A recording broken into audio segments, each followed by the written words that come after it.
Sunharapur village was a quiet and beautiful village on the banks of the Ganga. The land was fertile, and the clear flow of the Ganga made it look like heaven. There was greenery all around the village. The people here were farmers and were happy in their simple lives. The most beloved identity of this village was Sia. She was an ordinary girl, but there was such magic in her eyes that it attracted anyone. She was around 20 years old, and her life was full of simplicity and charity. Sia spent her whole day working with her grandmother in the small field of the house, picking flowers on the banks of the Ganga and praying in the temple. The village elders used to say about Sia, "This girl is not only beautiful, but is like an angel descended from heaven." One day, while sitting on the banks of the Ganga, Sia asked her grandmother, "Grandma, does true love ever really exist?" Grandma smiled and said, "True love is that which touches the soul. But, son, true love requires sacrifice." On the other hand, Prince Aryan was born in a royal and grand environment in the palace of Chandragarh. Aryan was brave and skilled since childhood. No one could defeat him in swordsmanship and horse riding.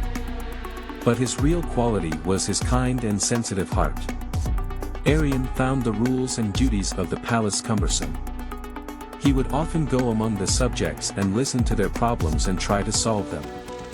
His father, King Vikramsingh, wanted to make him a strict ruler, but Aryan had a soft heart. One day Aryan went out hunting with his companions. While chasing the prey, his horse suddenly turned towards the raging river, and he got separated from his companions. Wandering alone in the forest, he reached the bank of Ganga and decided to rest. Sitting on the bank of Ganga, Aryan saw a girl standing in the water and praying. It was Sia. Her head was covered, and there was a sweetness in her voice that Aryan had never heard before. Sia finished the prayer and turned and looked at Aryan. As soon as their eyes met, Aryan felt that he had seen true beauty for the first time in his life. Aryan asked politely, "Is there any village here, where I can get a place to stay?" Sia said with a light smile, "This is Sunharapur village. You can come with me." Aryan stopped in the village and pretended that he had lost his horse. For the next few days, he would sit and talk with Sia on the banks of the Ganga. One day, Sia asked, "Who are you? Your attire is not like that of a common man." Aryan did not lie and said, "I am the Prince of Chandragarh. But I want to live here like a common man." Sia asked in surprise, "Prince? Then why did you come here?" Aryan said, "Sometimes the peace that is found in simplicity is not found in palaces. And perhaps, you are the reason for me to come here." Sia hesitated, but she knew that Aryan had a special place in her heart.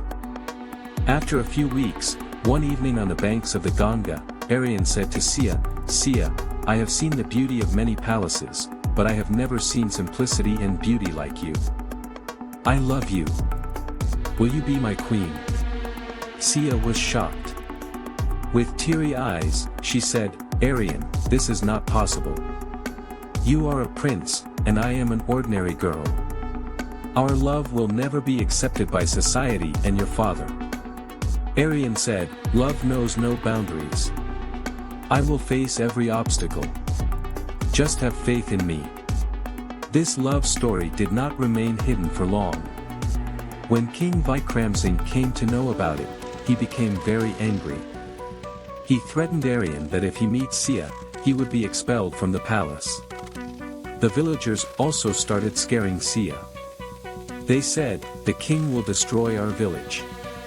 You will have to give up this love." Sia said to Aryan, "Let me go. I do not want your father and the villagers to blame you because of you." Sia left the village and lived in a small hut on the other side of the Ganges. Aryan tried to find her, but the king locked him in the palace. The waves of the Ganges absorbed the pain of these two lovers in their flow. Sia would sit on the banks of the Ganges every night and pray for Aryan, and Aryan would look at the Ganges from the palace window.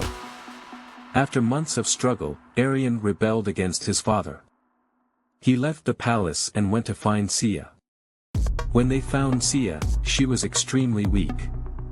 Arion said, "My life is incomplete without you. I will never leave you alone now." Sia said with tears, "I thought I would become a burden for you." Arion held her hand and said, "You are my support, Sia." Both of them got married on the banks of Ganga without caring about society and palace. They settled there and started living happily in their little world. After their death, the villagers considered their love story immortal. Even today the waves of Ganga offer